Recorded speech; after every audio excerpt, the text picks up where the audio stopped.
Wa dzakara Syekh al-Imam al-Ajal al-Ustadz Radiyuddin An-Naisaburi fi kitab Makarimul Akhlaq anna Dzal Qarnain lamma arada an yusafira liyastawliya 'ala al-masyriq wal maghrib syawara al-hukama wa qala kaifa usafiru bihadzal qadar minal mulki fa inna ad-dunya qalilatun faniyatun wa mulku ad-dunya amrun hakirun falaysa hadza min uluwil himmah wa qala al-hukama safir liyahsul laka mulku ad-dunya wal akhirah fa qala hadza ahsan. Dan disebutkan masih kita berbicara terkait dengan unsur-unsur yang bisa kita jadikan sebagai jembatan atau media mendapatkan ilmu yang bermanfaat. Di antaranya adalah unsur al-himmah al-aliyah. Himmah adalah sebuah kemauan dan kesungguhan yang besar. Itu harus dimiliki oleh setiap talibul ilm jikalau dia menginginkan mendapatkan ilmu yang bermanfaat. Maka kata beliau, seperti contoh yang teruraikan, diceritakan bahwasanya Dzulqarnain adalah salah satu daripada yang pernah menguasai dunia seutuhnya dari mulai timur sampai barat. Yang menguasai dunia seutuhnya itu hanya 3 orang saja ya, yaitu Dzulqarnain, Nabi Allah Sulaiman alaihissalam dan Bukhtun Nasr. 2 muslim, 1 kafir. Hanya 3 orang yang pernah menguasai dunia seutuhnya. Artinya dari mulai ujung ke ujung itu di bawah kekuasaannya. Ketika Dzulqarnain ini ingin melakukan suatu bepergian untuk berperang menguasai suatu daerah atau suatu kerajaan, syawaral hukama, maka dia itu bermusyawarah dengan para ahli bijak atau orang-orang yang bijak di zamannya. Lalu dengan kecerdikan dan kecerdasannya, Dzulqarnain itu berkata begini, kaifa usafiru bihadzal qadri minal mulki fa innad dunya qalilatun faniyatun. Bagaimana aku akan melakukan bepergian sedangkan yang kita cari adalah kadar dari kekuasaan yang sangat kecil, dan kekuasaan itu sedikit ya. Karena yang namanya kekuasaan itu ada batas waktunya. Kalau di negara-negara yang sudah menerapkan demokrasi ya antara 5 tahun, 10 tahun, dan itu selesai. Di Amerika 4 tahun. Kalau 2 periode 8 tahun, dan itu selesai gitu. Kalau kerajaan sampai dia meninggal, selesai sudah. Artinya kekuasaan, harta benda, dunia dan sebagainya, kalau itu dijadikan sebagai orientasi dari perjalanan saya, itu sesuatu yang kecil, katanya Imam Dzulqarnain. Maka katanya hukama, wa mulkud dunya amrun hakirun, dan memiliki dunia, menguasai dunia itu adalah suatu perkara yang hina. Falaysa hadza min ulwil himmah, dan ini bukan merupakan sebuah kesungguhan yang besar yang harusnya dinyatakan oleh seseorang yang besar. Qala al-hukama, maka kemudian orang-orang bijak itu berkata, safir liyahsula laka mulkud dunya wal akhirah. Berangkatlah kamu, tujuan kamu bukan untuk menguasai kekuasaan dunia saja, tapi kekuasaan dunia dan akhirat juga, baru dia mau. Nah, sebelumnya dia tidak mau, dia ragu. Artinya dia meneruskan perjalanannya atau tidak, karena kalau semua yang dicari itu adalah dunia, dunia itu cuma terbatas, dunia itu sedikit. Maka kemudian mereka orang-orang yang bijak itu berkata kepada Dzulkarnain, maka berangkatlah kamu untuk mencari kekuasaan dunia dan akhirat. Kekuasaan dunia jelas ya, karena dia itu bisa menguasai sebuah kerajaan. Kekuasaan akhiratnya apa? Kekuasaan akhiratnya karena dia itu punya misi juga. Misinya itu apa? Islamisasi gitu. Dia ingin mengislamkan mereka yang dikuasainya. Itu maksudnya, tujuannya, dan itu bisa menyebabkan dia mendapatkan kekuasaan kelak nanti di akhirat. Itu maksudnya, baru dia itu mau. Nah, jadi ini salah satu contoh daripada orang yang sukses dan berhasil. Salah satu mereka yang berhasil dan sukses di dunia ini adalah Dzulkarnain.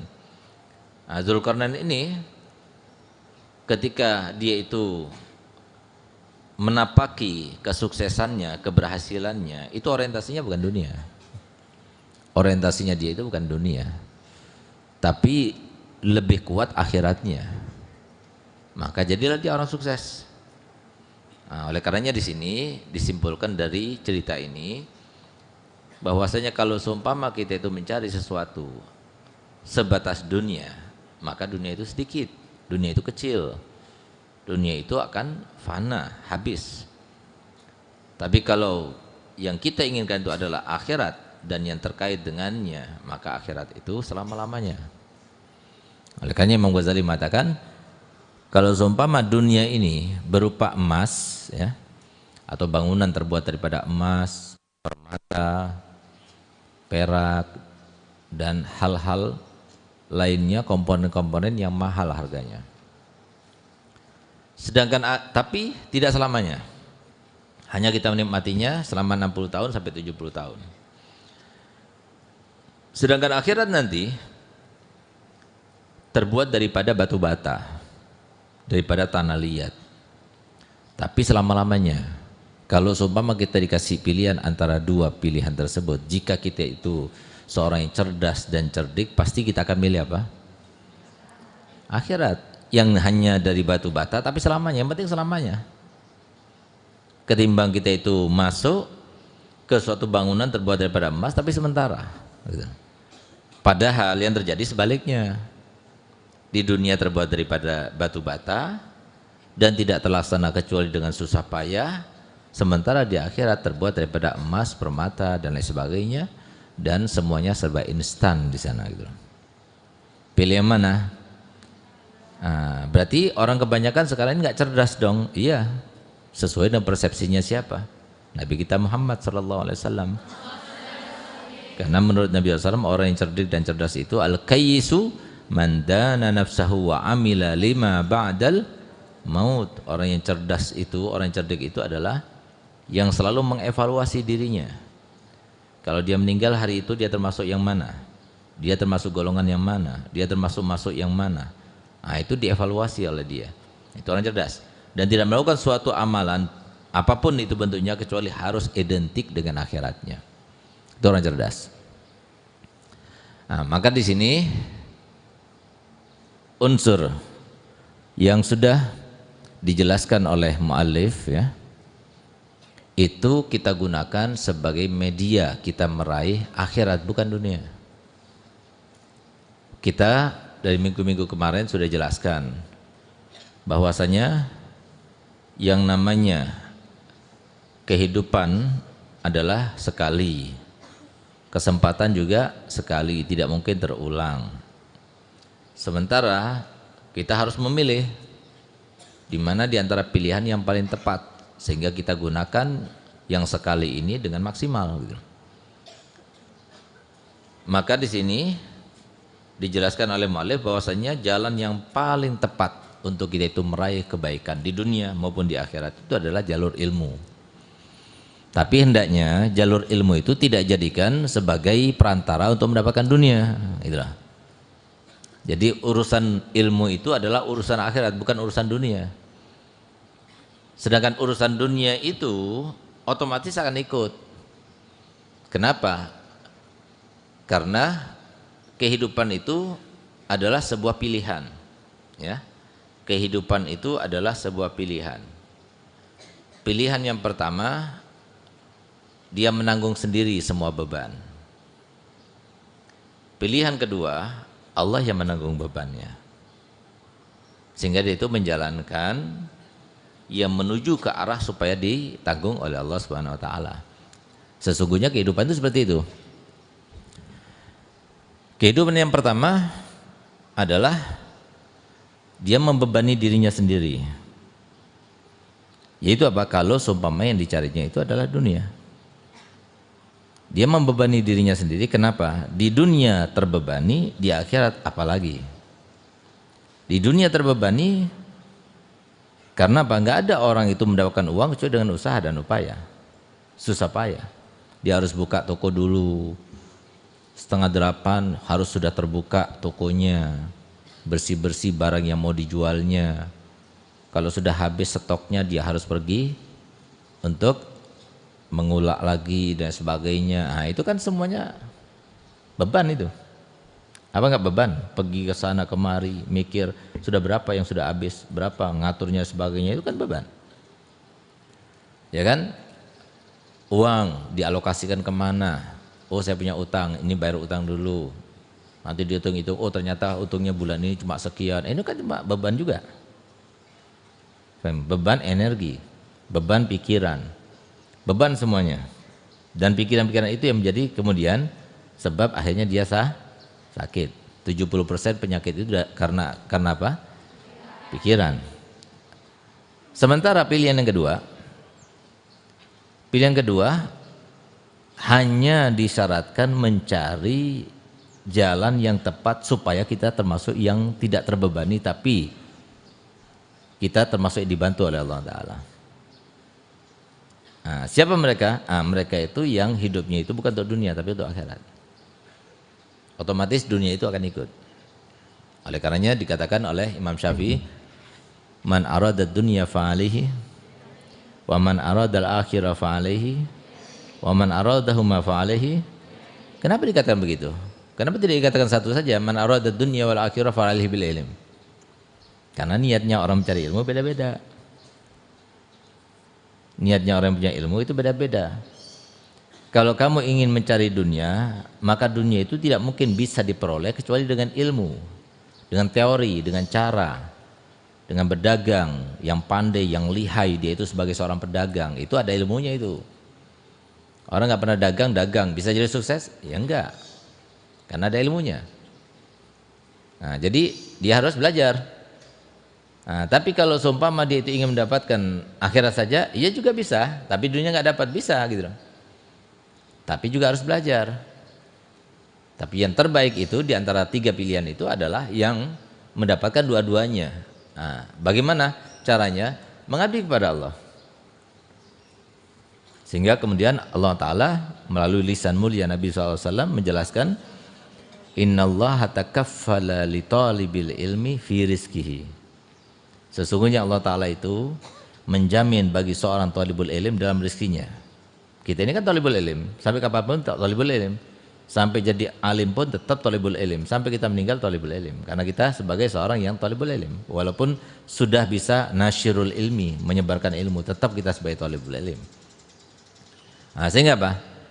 Sehingga rezekinya talibul ilm itu ditanggung oleh Allah Ta'ala. Dikatakan oleh Al-Haddad dalam kitab Nasaih Diniyah, haza takaffulun khos ba'da takaffulin am. Ini adalah sebuah jaminan yang khusus setelah adanya jaminan yang umum. Kalau jaminan umum semuanya, binatang semuanya ditanggung oleh Allah Ta'ala. Wa ma min dabbatin fil ardi illa 'alallahi rizquha. Tidak ada satu binatang pun yang melata di muka bumi ini kecuali Allah yang menanggung rezekinya.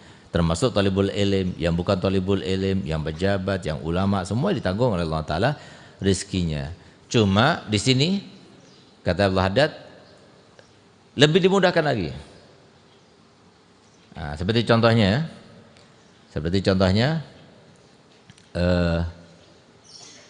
para talibul ilm yang dimudahkan ketika itu mencari ilmu.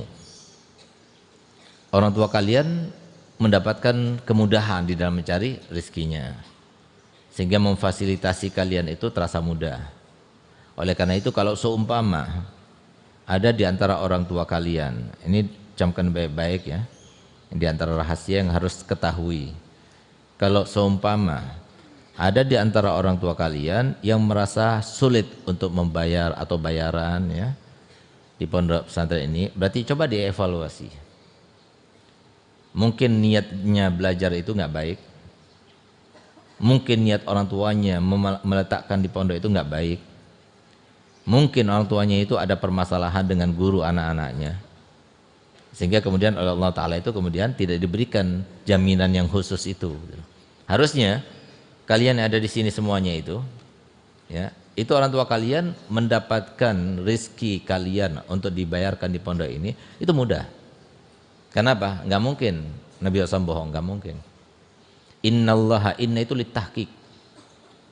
Sesungguhnya Allah pasti takaffala li talibil ilmi, menjamin rizkinya para talibul ilm itu, fi rizkihi, dalam rizkinya itu dijamin Allah Ta'ala, bukan ayah kamu. La nas'aluka rizqan nahnu narzukuk. Kami tidak pernah meminta kepada kalian, hai orang tua, untuk mencari rizki buat kalian maupun anak-anak kalian, keluarga kalian. Tidak, kami yang memberikan rizki. Nggak pernah dituntut. Nah, artinya apa? Nggak mungkin bohong Allah Ta'ala. Cuma kalau seumpama ada kesulitan di situ, ya berarti ayo evaluasi diri. Coba lihat pondok pesantren yang karena Allah, ya. Jadi kita bukan termasuk yang surplus gitu, ya. Sehingga bayaran kalian itu lebih, sehingga cukup untuk membangun, nggak cukup.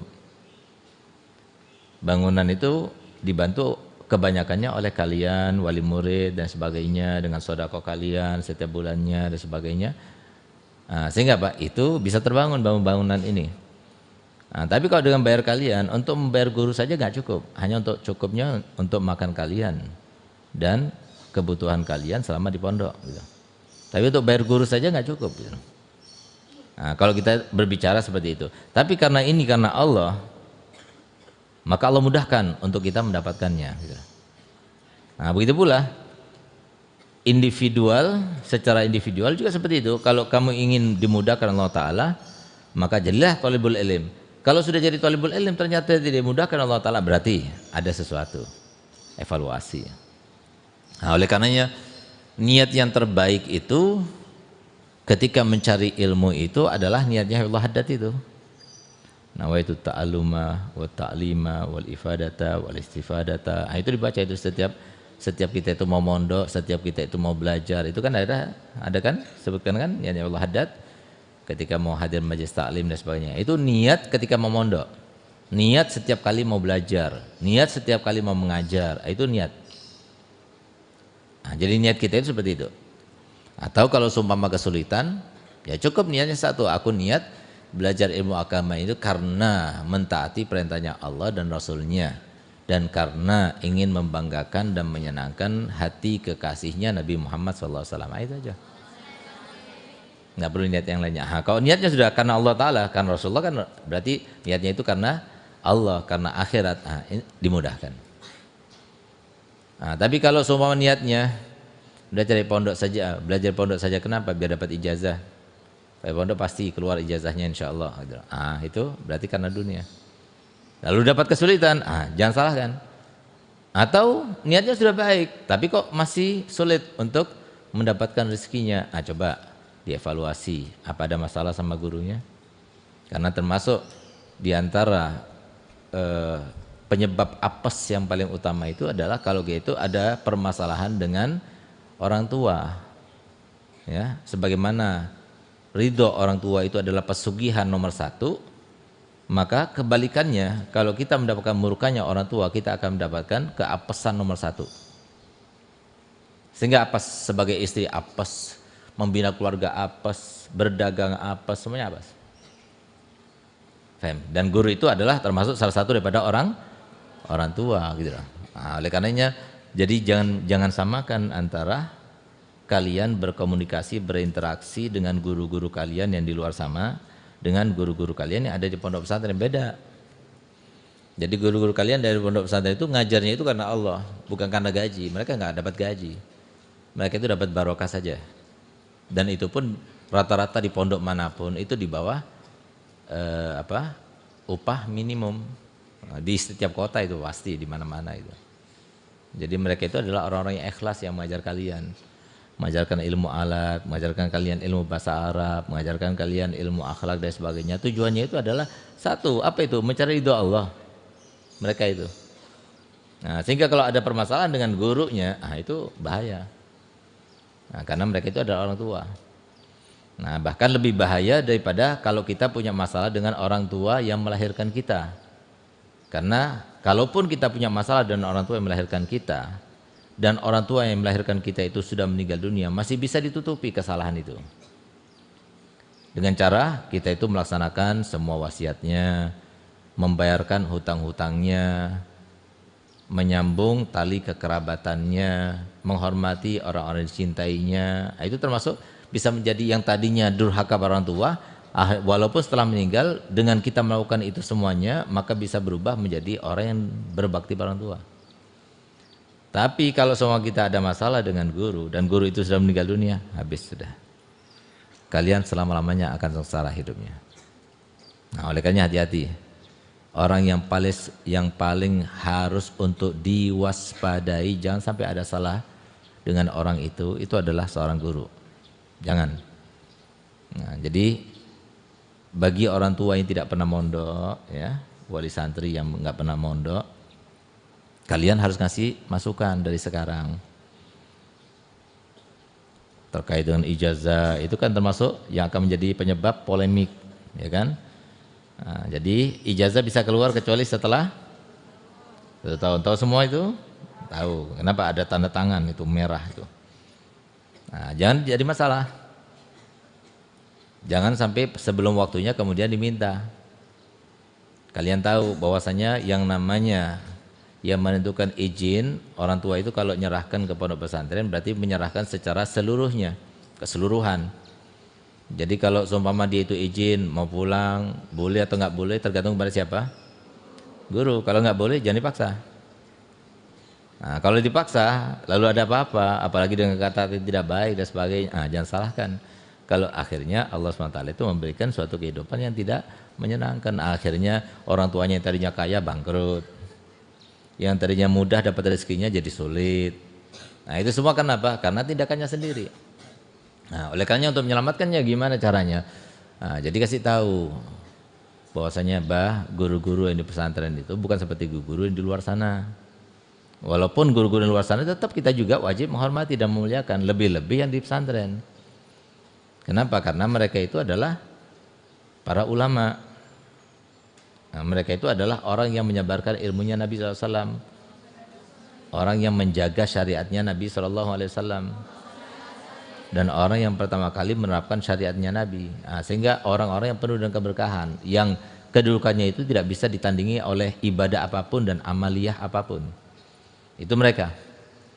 Nah, sehingga kalau dikatakan oleh Manawi, falaulal ulama auliya faman, kalau bukan para ulama itu yang disebutkan oleh Allah di dalam Al-Qur'annya sebagai para wali, siapa lagi? Karena mereka yang berkedudukan tinggi. Ya, asalkan sebagaimana disebutkan semalam, bukan semua ulama yang mendapatkan ilmu tersebut, bukan semua ulama yang mendapatkan anugerah tersebut, tapi ulama-ulama tertentu yang termasuk al-amilin, an-nasihina lillahi wa li rasulihi wa li ammatil muslimin alladzi la yuridu bihi illa wajhallah dan sebagainya. Nah, tapi kita kan husnudzon, diperintahkan untuk husnudzon. Nah, pokoknya dia berlabelkan orang alim, apalagi guru kita harus muliakan, kita harus hormati. Beda dengan yang lainnya. Pernah ada suatu waktu Habib Abdullah bin Umar Syatiri di Rubat Tarim. Muridnya itu membaca sebuah kitab. Akhirnya eker-ekeran. Tahu eker-ekeran? Bertengkar, berdebat di depan gurunya. Hanya terkait dengan permasalahan pembacaan nama daripada seorang alim yang selalu berada di dalam kitab, yaitu Imam Bulgaini. Yang satu mengatakan Bulgaini, yang satu enggak, bukan Bulgaini, Bulgini. Akhirnya eker-ekeran sampai berantem gara-gara itu. Nah, masalahnya dilakukan di depannya guru. Akhirnya apa? Diusirnya keluar dua-duanya. Marah Habib Abdullah. Nah, masalahnya harusnya kalau seumpama dia itu ada masalah dengan guru, cepat-cepat minta maaf. Jangan sampai guru itu marah. Ini enggak, sampai akhirnya meninggal dunia. Akhirnya yang satu dia tertimpa dengan penyakit dalam waktu yang sama sampai dia meninggal. Yang satunya lagi dia tertimpa dengan keadaan yang sangat fakir. Sampai dia itu minta-minta di jalanan. Nah, ini yang terjadi. Nah, oleh karena itu, jadi Allah SWT itu tidak tampak kepada kita, walaupun insya Allah nanti tampak di akhirat dan kita termasuk yang melihatnya. Ya. Maka Allah Ta'ala itu untuk mempermudah kepada kita, Allah meletakkan ikon-ikonnya Allah. Nah, maka ridhonya Allah bisa dicari, bisa. Gimana caranya? Ridho Allah itu ada terletak pada orang tua. Nah, gitu. Ridhonya seorang istri, ya, ridhonya Allah bagi seorang istri itu ada pada suami. Tinggal lihat saja suami gimana kepada anti nanti kalau sudah jadi istri, gitu. Ridho enggak? Sulit. Mau cari ridhonya suami sulit, karena itu bukan sesuatu pernyataan tapi suatu ungkapan. Suatu pernyataan itu tidak melulu mengartikan bahwasanya itu adalah sebuah kenyataan yang dohir dan batin. Bisa jadi cuma dohir saja tapi batinnya enggak. Siapa sih suami yang ditanya oleh istrinya, kamu ridho enggak sih sama aku? Pasti dia jawabnya ridho. Daripada masalah. Nah, masalahnya kan diungkapkan. Cinta perasaan itu diungkapkan. Ya. Kalau diungkapkan bukan dinyatakan, FMA itu baru adalah sebuah ungkapan yang benar-benar. Jadi artinya yang dirasakan. Ungkapan itu adalah sebuah perasaan. Diungkap dengan apa? Dengan suatu bentuk ucapan, dengan suatu bentuk perlakuan dan sebagainya. Misalnya kamu tidur, kamu kemudian suami kamu itu mengelus kamu, mengambilkan selimut, kamu diselimuti, kemudian kamu dicium diam-diam. Nah, itu berarti ridho itu. Semoga kamu punya suami seperti itu. Kamu lagi sholat, tiba-tiba dipeluk dari belakang, gitu ya. Bukan lagi sholat, setelah sholat, ya. Bukan lagi sholat, setelah selesai sholat dipeluk dari belakang. Ah, itu ridho. Tapi kalau kamu tanya, apa kitanya ketus lagi, kamu sayang nggak sama aku? Kamu cinta nggak sama aku? Kamu ridho nggak sama aku? Takut suaminya, iya gitu. Nah, jadi untuk merealisasikan keinginan kita mengetahui Allah ridho atau tidak itu nggak mudah. Dari orang tua nggak mudah, dari guru nggak mudah, harus dipantik itu. Nah, sama seperti itu, untuk mencari ridho Allah itu nggak mudah. Cuma kan kalau kita harus mencari ridho Allah, bagaimana kita tahu kalau ada ridho? Kan kesulitan kalau seumpama Allah tidak meletakkan di dalam ikon-ikonnya itu. Nah, oleh karenanya kemudian untuk mempermudah dan sebagai tanda rahmatnya Allah kepada hamba-hambanya, Allah jadikan ikon-ikonnya Allah itu. Sehingga kalian mudah. Nah, misalnya Pak, Ustadz sebagai guru kalian bisa memetik perhatiannya Ustadz? Bisa, selama kalian masih hidup bisa. Semua bisa kita lakukan. Apa? Cari pikiran gimana sih caranya? Apa yang disenangi ya Ustadz? Apa yang menjadi sesuatu hal yang bisa menyebabkan akhirnya Ustadz Segaf itu ridho kepada anak, farhan kepada anak. Apa sih yang kesenangannya Ustadz Segaf? Cari. Sampai akhirnya dapat. Akhirnya coba. Akhirnya dia mendapatkan perhatian, akhirnya dia dapat ridhonya gitu. Bisa, karena manusia sebagaimana semalam saya jelaskan, yang namanya kebaikan itu mengikat. Kebaikan itu mengikat. Sebagaimana yang namanya keburukan juga mengikat. Cuma beda implementasinya. Kalau kebaikan itu mengikat seseorang itu dengan cinta dan senang, ya. Sedangkan kejelekan itu mengikat tapi dengan kebencian gitu. Nah, jadi tinggal kamu itu posisikan diri kamu itu di mana gitu posisinya. Nah, oleh karena itu, jadi kalau seumpama kita itu ingin mendapatkan ilmu yang bermanfaat, itu bisa kita dapatkan asalkan dengan cara kita itu ada kemauan yang besar. Tapi kemauan yang besar itu tidak melulu akan menunjang kita mendapatkan ilmu yang bermanfaat kalau niatnya itu bukan niat yang baik. Nah, niat yang baik itu adalah yang identik dengan akhirat, itu niat yang baik. Kalau tidak, maka cuma-cuma. Kamu sudah pisah sama keluarga sekian tahun lamanya, nggak sama-sama keluarga dan sebagainya, tapi ternyata niatnya kamu tidak baik, akhirnya cuma-cuma. Nah, tapi kalau kamu niatnya baik, walaupun kamu berpisah dari orang tua yang ada di rumah kamu itu dirahmati karena kamu berada di dalam tempatnya rahmat. Jadi kalau ingin tahu semua doa dikabulkan, semua harapan disampaikan Allah Ta'ala, itu semuanya sebab rahmat. Rahmat itu ya, turunnya itu pertama kali di tempat majelis taklim seperti sekarang ini. Baru kemudian menyebar setelah dapat semuanya. Kamu tidak perlukan rahmat itu sekarang. Disimpan oleh Allah Ta'ala untuk apa masa depan kamu. Sehingga apa yang kamu lakukan sekarang ini membangun masa depan kamu sesuai dengan harapan kamu nanti. Nah, setelah diberikan kepada semua yang hadir ini, masih banyak sisanya. Sisanya dibawa kemana? Dibawa ke kampung tetangga pertama kali. Lalu bawa lagi yang lebih jauh, bawa lagi sampai lebih jauh, sampai diberikan kepada orang yang nggak pernah nyebut Allah, yang kerjanya cuma maksiat saja, diberikan juga rahmatnya. Nah, itu semua turunnya di sini.